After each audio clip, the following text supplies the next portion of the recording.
So, it's interesting if you say, okay, so I'm gonna have that younger demographic. It's a young bar, it's a beach bar, let them go crazy. If you have regular customers, then they're going to object to you making them wear a mask. I get that. But if you need new customers to come in all the time because you're a tourism bar, et cetera, then images on social media and out in public are everything. So yes. I would propose to that tourist-oriented venue, what image do you want to project? The image of danger or the image of safety? And that's a tough question, boy. I think I would err on safety.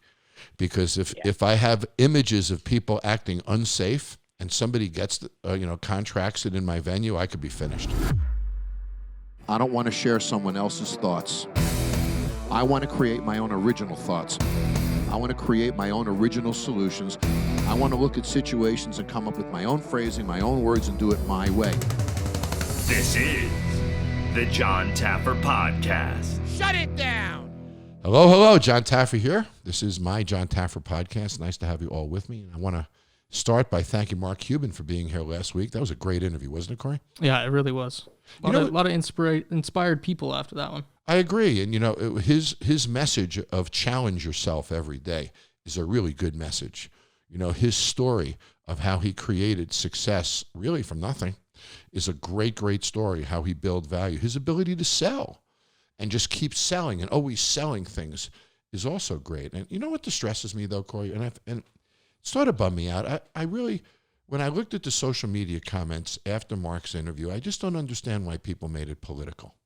Yeah, I did see that. Some people saying, I hate him because he's, this way political or that way political. It's interesting. If you meet an axe murderer, like the worst guy in the world, right, and you didn't know he was an axe murderer, and you sat with him for 20 minutes, you might find out he has a PhD in something.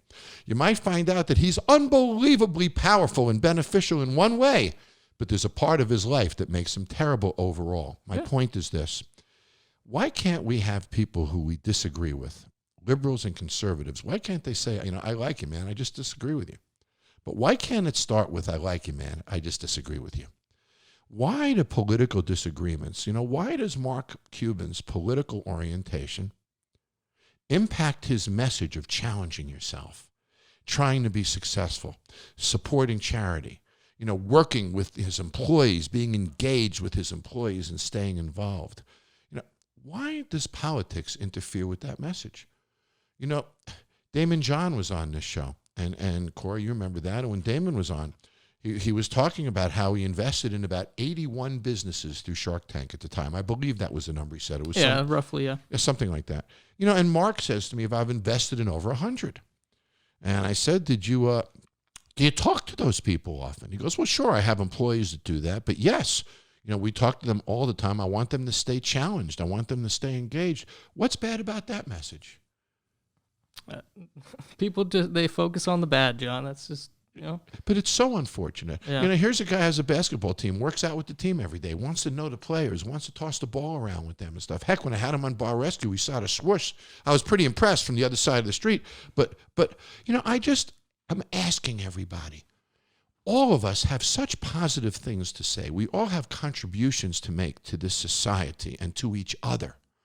And if we allow politics to create a brick wall before we can exchange those good ideas, boy, we all lose on that, don't we? And if Mark's politics allow you not to hear the message of challenge yourself, it worked for him, he's a billionaire. Work hard, it worked for him, he's a billionaire. Stay close to the people you're in business with. What's wrong with messaging that's like that? So I'm asking all of us, when we try to move forward, and we're coming out of a difficult time for our country now, pandemic, demonstrations that turned into riots, unrest unlike I've seen in my lifetime. This is the time for understand that we all have contributions to make. And if we allow a political wall to get between us, then we rip each other off from each other's contributions. And that's not a formula for growth. Growth is discussion. Growth is dialogue. Growth is listening to the other side. Doesn't mean you have to agree with it, but we grow when we listen to the other side. Maybe they're right about a couple of things. If we refuse to listen, we don't grow. So, there was a lot of good said in this interview. And Mark is a great guy. I know him personally. He's a good guy. He's a well-intended guy. Let's take the positive out of that type of a situation. And let's understand that President Trump says things that are constructive and positive sometimes, doesn't he?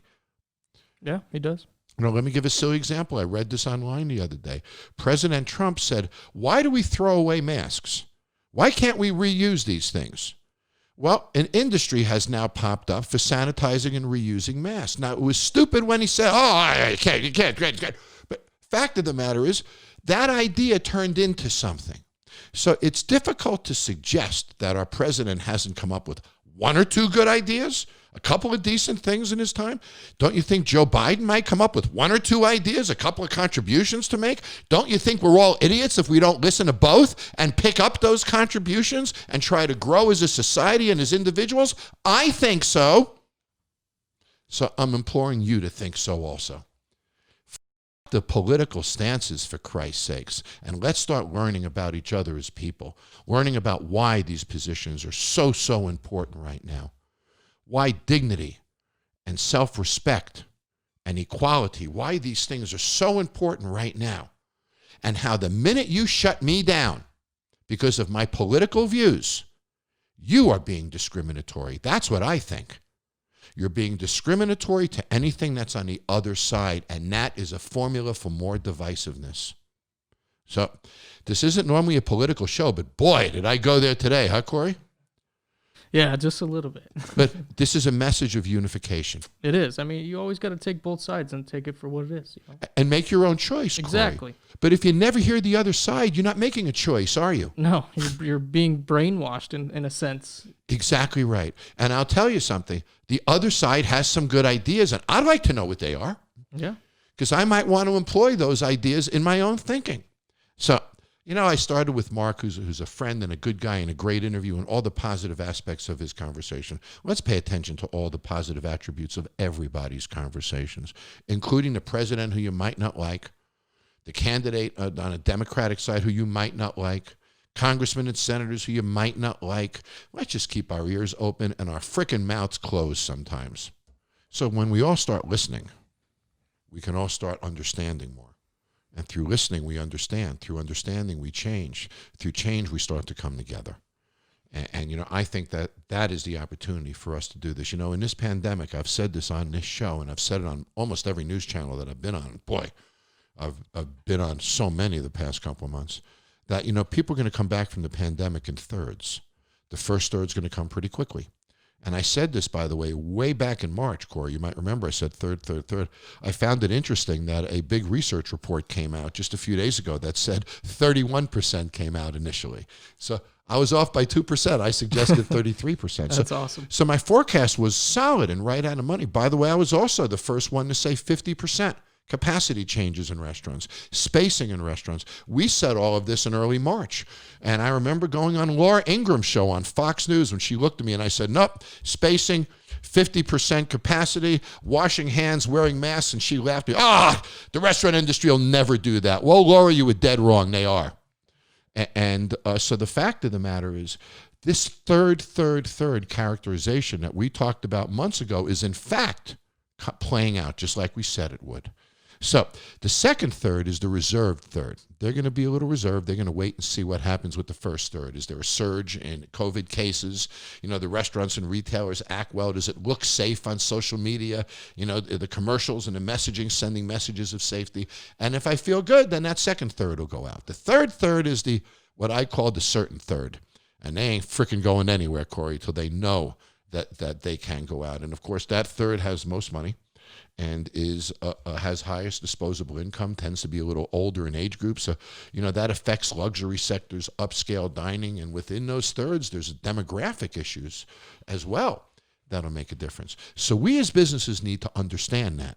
And if we think to ourselves, okay, the first third is going to tend to be younger, then I better come out of the gate with product profiles that fit that first third so I can get over the hump. You with me, Corey? Because for that 6 or 8 weeks, that's all I got is that younger audience, sort of your age group, if you will, Corey. Right, yeah. So if I'm going to attack your age group, then I probably have to do some slightly lower pricing, right? I have to make it competitively. I have to maybe change the music program a little, make it a little hipper, make the environment a little energetic. I got to target that first third. And then as the second third comes in, then maybe we can look at an increased price or maybe adding a more expensive menu item or cocktail program. So we have to evolve with the pandemic and with the flow of customers. That's what I call resetting America. And I've been talking for 3 months about resetting America and the business planning that we have to do to reset America. And as I've been talking about this and working on this and spending hundreds and hundreds of hours thinking all of this through these past couple weeks, I got a very cool phone call and a message on our answering machine from a gentleman named Nick Perata. And he has a Homeland Security and Emergency Management master's degree. Now, I never even knew you could have a Homeland Security master's degree. But, you know, in today's environment, this is pretty important stuff here. When you thought about COVID and how that's impacting Homeland Security and travel, and then when you think about the demonstrations and in some cases the riots going around the country and how that's impacting Homeland Security, we had to call him. So I'm about to give a call to a fan who left a message on our voicemail. And by the way, if you want to call the show, it's very easy. Just send an email to podcast@jontaffer.com, podcast@jontaffer.com, or what is the phone number, Corey? It's 916-842-5180. Just call that number, leave a message, and I'll call you back, just like I'm about to do with Nicholas Perota. Homeland Security and Emergency Management master's degree. That's pretty cool. Let's give him a call, Corey. Hello? Nick, Jon Taffer here. Hey, John, how are you? Good. Nice to talk to you, buddy. Can I call you Nick? Me? Yes, absolutely. Can I call you John? You can, absolutely, buddy. So you know, your call was really fascinating to me. I must tell you, I don't think I have. Now, I've spoken to many FBI agents, governments, people, congressmen, senators. I've spoken to a lot of people, but I have never spoken to, I don't think, someone who has a Homeland Security and Emergency Management master's degree. So hats off. You picked a very timely profession, didn't you, Nick? Apparently, I didn't really think I'd be using it in the private sector, but it's actually very applicable to what's going on right now. And it's really been great, and it's been able to help a lot of people. It is. So you actually have a company in the private sector. So you're not working for government right now. You have your own company. Is that what you're doing? Yes. So I was actually completing my master's degree. And in January, all of the courses switched over to being pandemic related. And so my thesis was on COVID-19 threat mitigation, and I'm working on it with a team of 9 other people, but my area specifically was threat mitigation in the private and public sector. And basically one of my friends who owned a beach club where I live in Long Beach, New York, and he asked me, he said, can you help me figure out a way to operate? And I said, sure, I'd love to. And it really exploded from there. And I have more people calling me than I can keep up with even right now. But it's so great working with these people and, you know, just telling them that there is a way to find a solution right now, because all of them are just heartbroken and they're not sure how to adapt. And I'm like, there is a way and I can help you. Wow, that's really powerful. And you know what's interesting as a business owner, Nick, I find it fascinating how we were told how surface contamination can be a terrible thing. And then, you know, the WHO, I'm sure you probably saw this a few days ago, said, no, surface contamination. And now they're backtracking saying, no, we didn't mean it that way. I mean, so the amount of information that we're getting is so conflicting that as a business owner, we don't always know what to do. So you solved that for us. Yeah, that's exactly what I'm doing. And exactly like what you said, you know, it's so frustrating to these business owners where they have so much on their plate just trying to get their operations back to normal. And they don't have time to sift through all this information. And so, you know, I had the foundation. I spent over 1,000 hours looking into this from start to finish. And now as new guidelines come out, even though a lot of them are conflicting, as you mentioned, I'm basically just adding that to my baseline knowledge and I'm helping them navigate it. And it's the most frustrating thing has been when the public health concern does not equate to the government mandate. You know, people are always like, can you get my building safe? And I'm like, absolutely. This is how we're going to do it. We're going to make procedural changes to your operations. We're going to do some workplace changes to your operations. Mm-hmm. I'm going to meet you at whatever budget you need to be at, and I'm going to help you and I'm going to get you safe. But then when they ask me, when can I open? I always have to say, look, these are the government guidelines in New York State right now. I can get you safe. I can absolutely get you safe. But, I have to go by the government guidelines so that they're not opening too soon. And it's unfortunate for them because I tell them, look, you're safe right now. You could have guests in here. Your risk is very, very low.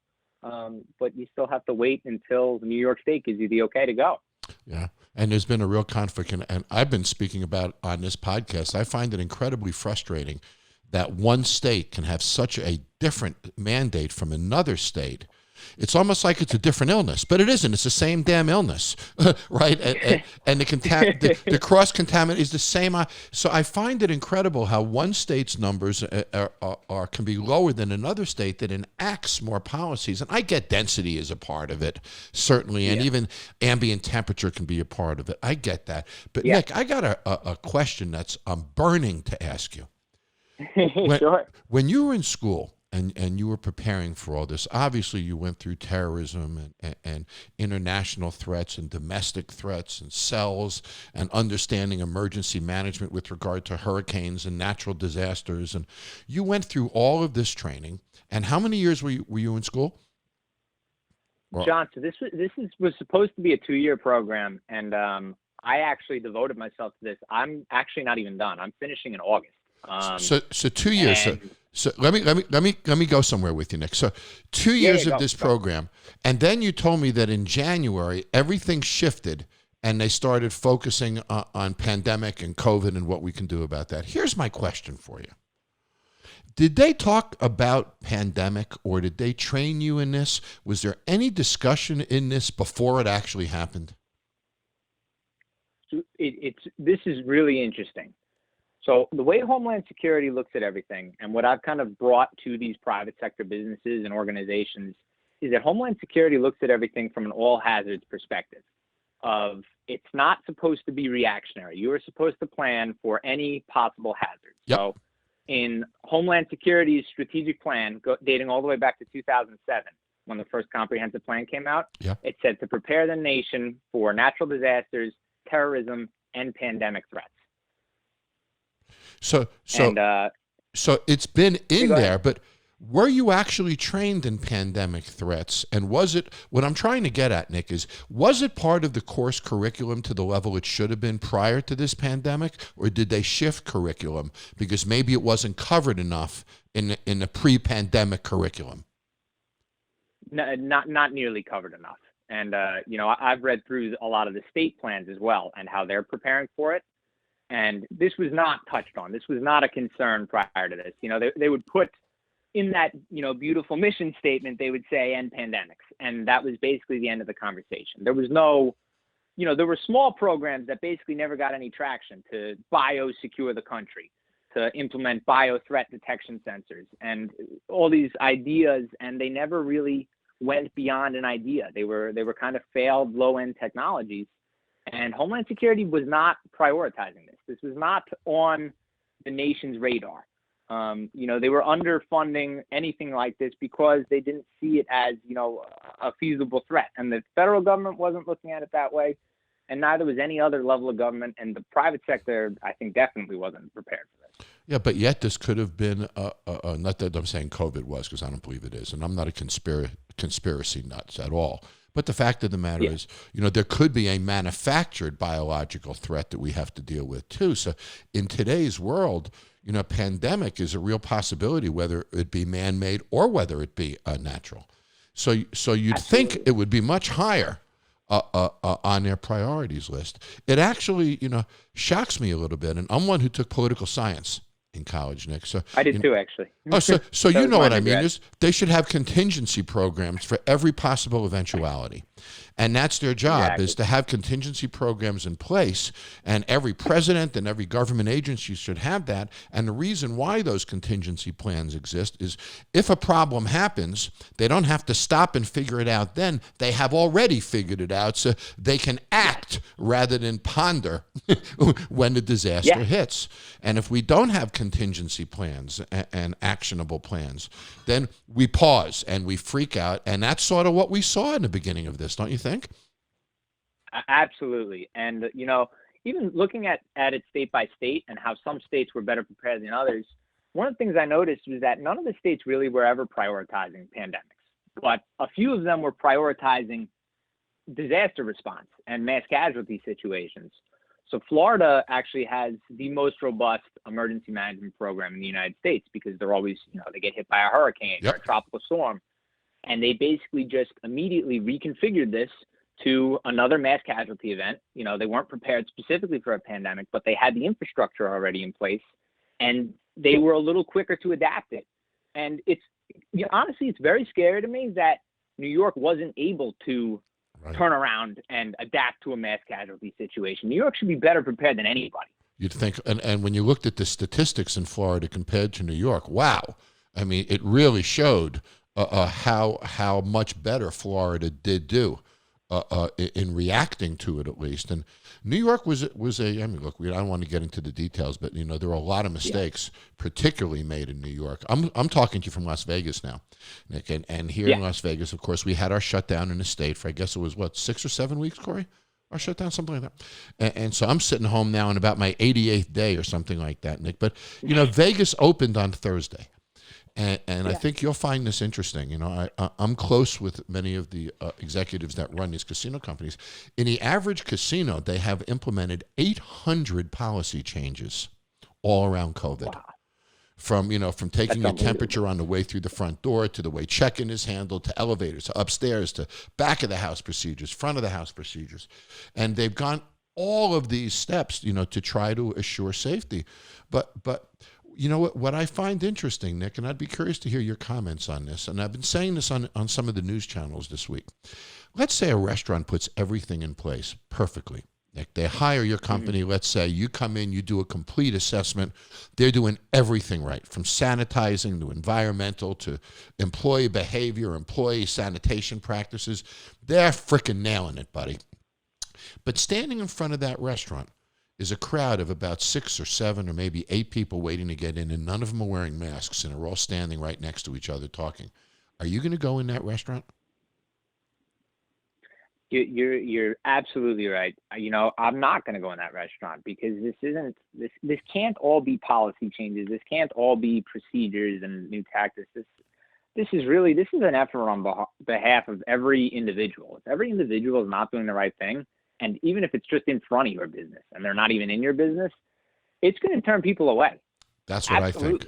So what I worry about is the businesses can do it all right, Nick, right? They do, and then the customer behavior makes them do it wrong. So I was talking to one of the news channels the other day, and I was realizing I was actually talking to Bar Business Magazine. And in the interview, I was talking about the fact that bar and restaurant owners need to make a decision. Now, the population is going to come back, and I've said this a number of times on this podcast, so I don't want to get into it again, but the population is going to come back in thirds. 1/3 comes back quickly, another third waits a couple weeks to see what happens, and then the third doesn't come out at all until they know that they're safe. Yeah. Now, that third tends to have more disposable income. They tend to be a little wealthier. They tend to be a little older. So the initial wave out is going to be a little more value-oriented, if you will, more of the younger, fearless kind of crowd. Right? Maybe in your age group, Nick. So my point is this. Let's say I operate a bar and I choose to say masks are optional. And now I got those 8 people standing in front of my bar without masks on. I could be screwed as a business owner. Let's say I say, nope, masks are required. Everybody, when you come in the front door, sorry, you got to wear a mask here unless you're actually eating or drinking. And now there's some young people who are going to say to me, I'm not going there. They make you wear a mask.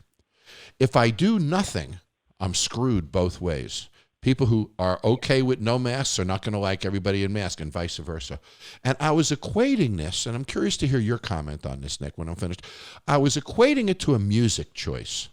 Now, let's say you and I were opening a bar together, Nick, and we choose to put in a country music program in Long Beach, California, and Long Beach, Long Island. Now, that means all of the rock people are not coming, right? We had completely segmented the market by choosing country music. You with me? Now, if you and I did the same thing and put rock music in or hip-hop music in, we're now chasing away the country fans. So in the bar and restaurant business, when we pick product and we pick price and we pick music and we pick logo and we pick positioning, we are segmenting the market. That's what we do. So when we build a restaurant, we choose, this is who we're building it for. So here's my question to you. Does a bar or restaurant today have to make a die-hard policy that you're going to wear masks in here or you're not going to wear masks in here? And does that policy relate to demographics or age of their audience? A younger audience, probably I can let the mask thing go. An older audience, I probably got to put it in place. Do you think they have to make that choice now, or can they let the customers do it? In general, I am all for letting people make their own decisions, and that if you don't feel safe in the establishment, then you're not going to go to it. But that exact issue is something that a lot of business owners have been asking me. They've been asking me, do I require people to have their temperature taken on the way in? Do I require people to wear a mask on the way in? And I've been telling them that you're going to lose a portion of your market that may come later on if you're not doing this now. Right. Just to meet the guidelines, a lot of them have to make that die-hard decision of this is the way it's going to be. I think it depends on the area. I think it depends on the demographic and who's going to the facility. The beach clubs I work with are an entire different environment than the bars I go to. The bars I go to, they're like, look, these are local people. They're not going to want to come in wearing a mask. The beach clubs are all out-of-town people, and they're like, if everyone's not wearing a mask, then we're going to lose a lot of membership. Yeah. There needs to be a safe option. There needs to be a middle ground. But I think it's very dependent on the demographic that you're getting to your business. I think for some businesses, you're going to need to have a hard line, and you're going to need security there, honestly, enforcing it and saying, listen, please put on your mask. It's a policy of our facility. And then there's going to be the other places where that is a local dive bar. Everybody going in, and if you tell them all they have to wear a mask in there, they're not going to come back. It's a really bad situation that these business owners are in, because there's not really a winning scenario. No, you're damned if you do, you're damned if you don't. It's interesting what you just said, because that was the next place I was going to go. And by the way, you're a great guest, Nick. So what's John, interesting. Thank you so much for having me. This is amazing. Oh no, my pleasure. So what's interesting, if you say, okay, so I'm gonna have that younger demographic. It's a young bar, it's a beach bar. Let them go crazy. If you have regular customers, then they're going to object to you making them wear a mask. I get that. But if you need new customers to come in all the time because you're a tourism bar, et cetera, then images on social media and out in public are everything. So yes. I would propose to that tourist-oriented venue, what image do you want to project? The image of danger or the image of safety? And that's a tough question, boy. I think I would err on safety. Because if I have images of people acting unsafe and somebody gets contracts it in my venue, I could be finished. But if I had a choice, if you back me in a corner, buddy, I think I'd have to err with safety, but I wouldn't be happy about it. Absolutely, and that's kind of the way I've been phrasing it to not just the bars and restaurants, but to every organization I'm with. That this is an opportunity for you to draw in a new market by hitting a new standard and saying, look, our facility is secured. We made everything. We did everything right. We have some procedures that you may not necessarily like, but we are safe. And I started working with a school the other day even, and this school has a very low enrollment. And I told them, look, I said, you may see an initial decline, but when, the public schools aren't doing the right thing and other private schools aren't doing the right thing, and you have this, beautiful standard set, and that people see the image of you doing the right thing, or same with a camp, with a bar, with a restaurant, whatever it is, when people see that standard, I think they're going to draw in new markets. And I've already been seeing that. With some of the clubs that I've worked with. These are clubs that have never been sold out before with memberships. And within the first 2 weeks, all of them have waiting lists now. Clubs that never had a waiting list before now have a waiting list. And it's really, really interesting to see that dynamic start to play out. Well, I think today that safety is a top on the list. I'll go where they have my second favorite pizza if it's a safer kind of environment. So, I think that when we take a look at these brands today, it's hard to close your eyes and picture a restaurant brand that's known for cleanliness. But 6 months from now, a year from now, Nick, there's going to be all of them are going to be clamoring to be known for cleanliness. So, I think that as an industry, I'm with you, buddy. We got to put all the policies and procedures in place. We have to build brand equity around safety today. I don't think this goes away so quickly. Do you, Nick? No, I don't see it going anywhere. And I think some of these are going to, you've said it on here a few times that these are going to be policies that are carried forward even after this thing, even after there's a vaccine. Yeah. People are going to want to be known as the cleanest bar, the cleanest restaurant, the cleanest school, whatever it is. Yep. So, Nick, do you mind some listeners asking you some questions online? No, I would love it. So why don't you give me an address where people can find you? And maybe you can pick up some business, or I'm sure if somebody asks you a question or two, you'd be happy to answer it for them. Absolutely. I would love that. Great. So where is an address where people can find you? Email address? Yeah, whatever you like. And if you don't want to give it, that's okay. Don't give it. I'm just trying to give you an opportunity, buddy, whatever you like. Or social media would work thank too. You so, or social media handle? Yes. A social media handle would be fine? So on Facebook, I'm Perata Consulting, LLC. So Perata is Perrrotta, Consulting, LLC. My email is Perata, so Perrrotta, E2020 @gmail.com. Excellent, Nick. Well, this was a great talk, buddy. I wish you a lot of success in your business. I hope doing this for you now gets you a little jolt of business. I think you're doing important work, buddy, and I think your attitude is freaking terrific. That's awesome. John, seriously, I can't thank you enough for having me on.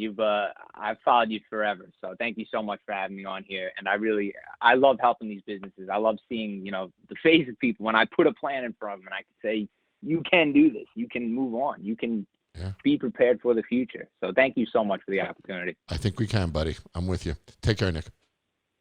Thank you, John. It's interesting, Corey. I was talking last week, maybe even the week before, about how great marketers and promoters and operators are going to bubble to the top in this. And it's almost like when a forest burns down and those little sprigs pop up. Well, there was one. Nick is one of those people. Think about this.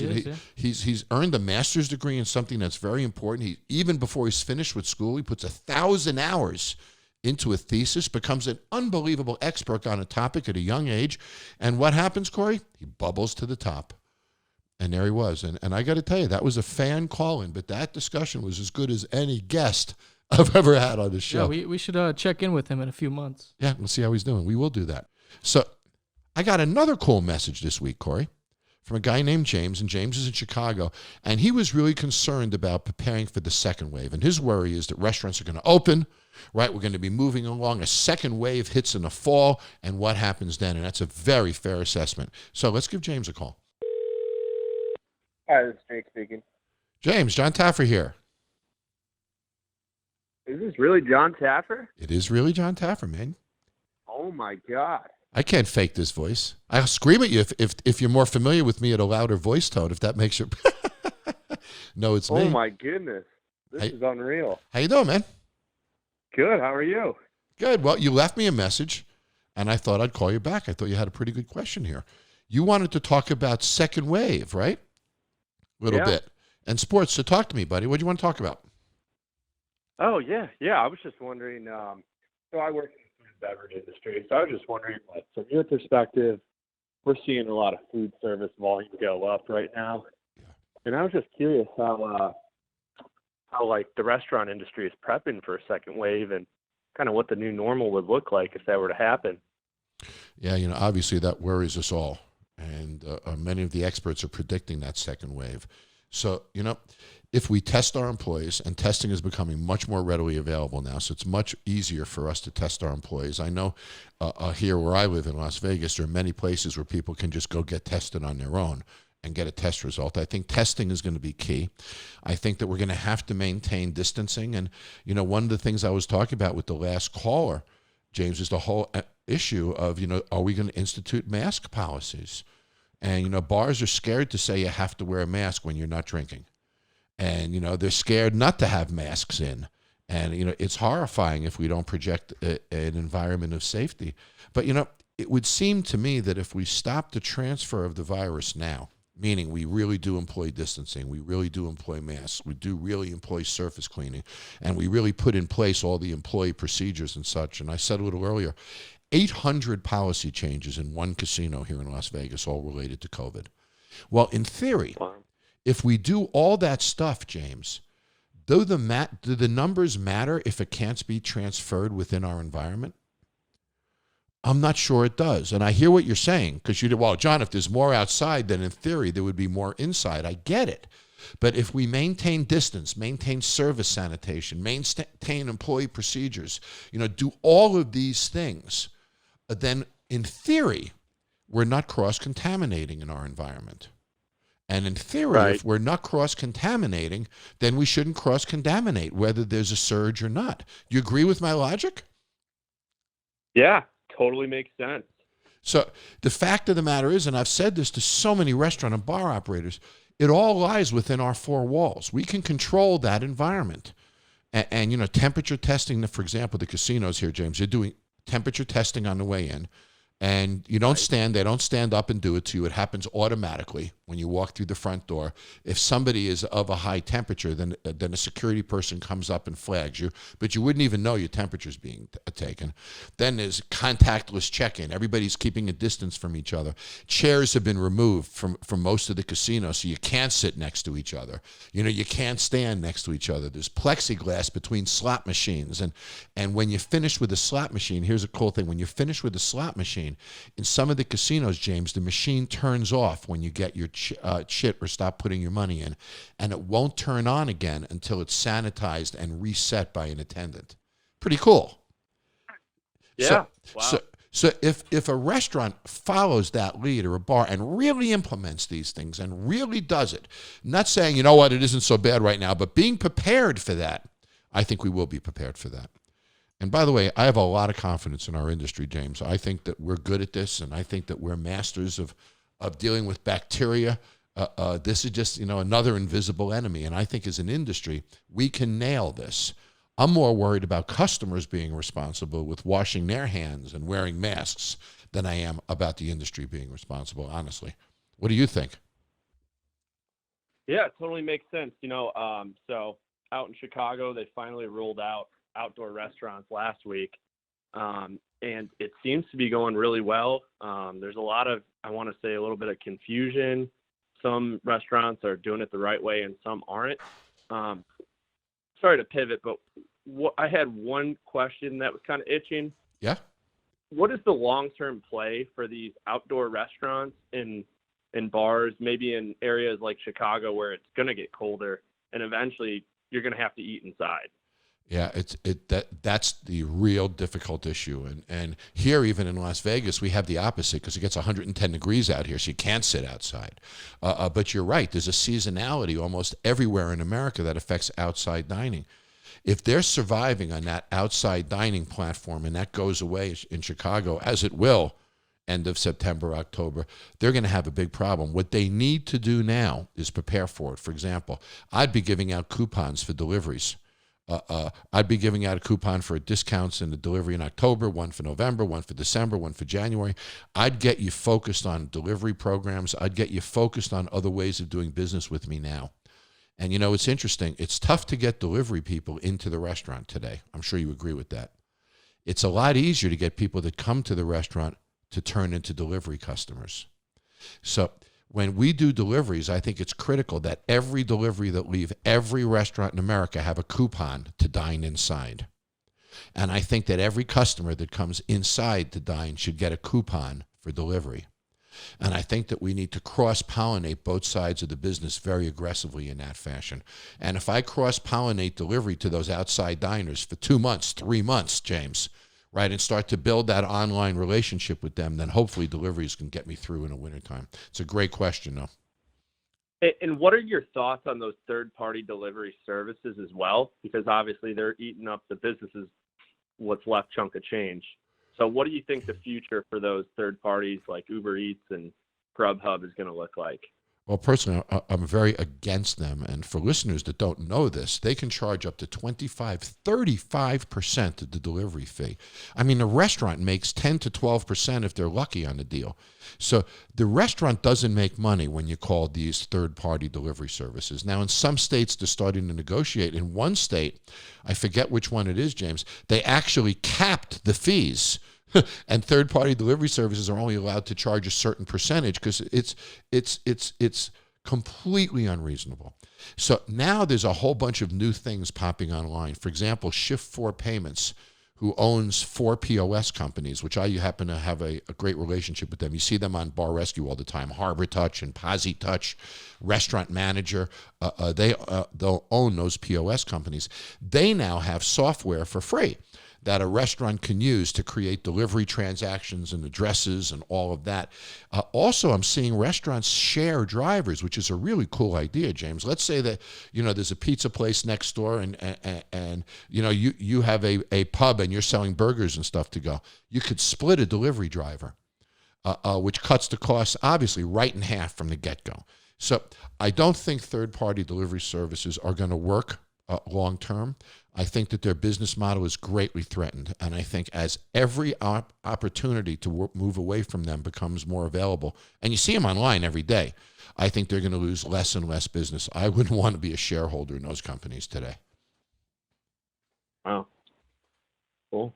Well, anyway, John, I have one last question for you. Sure, buddy. One more. We got to I go. appreciate you staying on the line for so long. What is the most interesting new idea that you've seen a bar or restaurant roll out in this COVID environment that's been successful?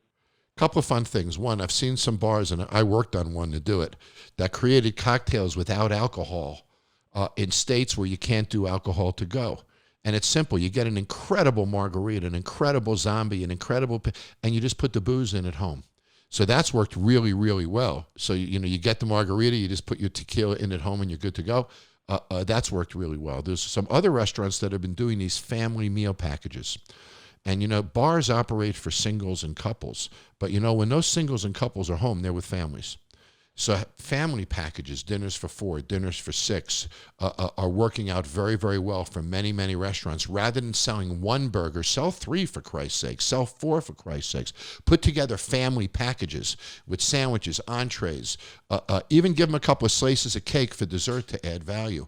These are the kind of things that we're seeing are working right now. And it's taking what used to be our business, which was merchandising at the table, and now we have to merchandise all the way to home too. Anyway, I got to run, James. I got more callers waiting, buddy. It's good to talk to you. Okay. Take care. John. Well, those are 2 pretty cool calls. James has got me thinking, and look, if I was in Chicago and I was having all my seating outside, I'd be pretty worried about September myself, Corey. So, that's really a powerful point that restaurants in these winter environments need to start thinking about and get ahead of. We had 2 pretty serious calls. Yeah, we did. They were good, though. Well, how about a fun call? I'll let you pick, Corey. All right, I'm not going to tell you about this one. I'm just going to call him. Okay. Hello? Jerry. Yes.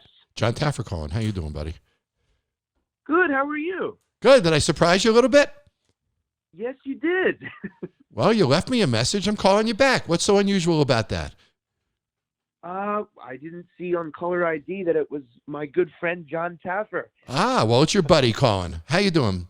So you had a question for me today, and I'm curious to hear it because my producer, Corey, didn't tell me what it is. He just said to me, he's got a question for you. It should be a happy call. So I'm counting on you, buddy. What do you got? Yeah. I just wanted to know what food you would pick if you had to eat one food every day for the rest of your life. Ooh, okay. Now I got to say this. Is this a setup because you're in Philadelphia and you want me to say a cheesesteak? Is that what's going on here? I hope you say it, but I won't be sad if you pick something else. Well, I'll tell you a funny story. In season 2, we shot in Philadelphia for about 5 weeks, I think it was. And every day we sent a production assistant out to get cheesesteaks twice a day from a different location. So I must have eaten 30, 40 different cheesesteaks over those weeks that we were shooting in Philadelphia. I'll never forget it. I had cheesesteaks twice a day. We all did. So I'm not going to tell you what my favorite was. I will only tell you that they're great, and there was a lot of great cheesesteaks in Philadelphia. It's tough to pick the best. But when you ask me a question like that, cheesesteaks go through my mind. Italian beef sandwiches in Chicago are pretty incredible. Pizza in New York is pretty incredible. I'm a steak man. I love a great steak. A good burger. I'll drive 100 miles for a great burger, the right blend, juiciness, thickness, the perfect burger. I'm not a bad lobster tail man or a lobster guy as well, so there's a lot of foods that I love. But if I had to pick one, and by the way, as soon as I answer this, I'm going to make you answer it too, so you start thinking I'm cornering you too. If I had to pick one thing to eat for the rest of my life, I guess I'd have to choose steak. All right. You're a man of great taste. We already knew this, though. But can I tell you what my second choice was going to be just for the hell of it because it was close? I almost said Nathan's hot dogs. Oh, what a sneaky good choice. Now, I love Nathan's hot dogs. I'm into a skin-on hot dog. I like it when it has a casing on it. So when you grill it, it pops when you bite into it. And being a New Yorker, I've always loved Nathan's hot dogs. So I must say, if I was cornered on a desert island and they didn't have steak, I'd be okay with those Nathan's hot dogs, buddy. Man, really good choice. Most people give a generic choice like sushi or pizza. Very good. So what's your choice? Well, John, I'm going to surprise you too. I'm going to say, because I don't have this often, but I enjoy it so much, I'm going to say, as I like to say, I like having, good old pork chops, or as we call it, hog, Sure. We're going to go have a pork chop. We're going to go have some hog. So are you a grilled guy or baked guy or a fried guy? Really, I like the grill. I like savoring that grill taste. Grilled hog is how I like to have it. Well, I got something for you that's really easy to do. Run to a supermarket, get some tiger sauce. Comes in a little bottle, almost like a Worcestershire size bottle. It's a sweet, spicy sauce, tiger sauce. We brush a little tiger sauce on those chops, put them on the grill. The tiger sauce caramelizes a little bit, adds a spicy, sweet flavor. Give it a try, buddy. Really good. You'll enjoy it with your pork drop. Amazing. Thank you. Well, take care, Jerry. You too. I'm going to go off and have some Nathan's hot dogs. Talk to you later. All right. Sounds great. I normally don't get into political rants, but I did this week a little bit. And you know what? I look back at that rant, Corey, right now, and I have no freaking regrets. That's good. I think that anything that we can do to get each other to listen, sometimes shut our mouths, open our ears, be open to different views, different ideas. I think the more we do that, the better we are as a society and the less divisiveness we have. So if there's anything that I'd like to take from this show today, it was Nick Perata, who's helping restaurants reopen to keep everyone safe. It's James, who I spoke to earlier, who's worried about restaurants and the surges and trying to protect his business and his future. And then it's people like Jerry, who, is just trying to have fun and see what my favorite food is. My point is this: our lives must go on. They must go on post-pandemic, post-demonstrations, post all of these situations that we're dealing with now. It must go on. And it only goes on if we listen and communicate in a constructive way. Thanks for listening today. Talk to you all next week. Bye-bye. Subscribe to the Jon Taffer Podcast right now for more episodes every Thursday.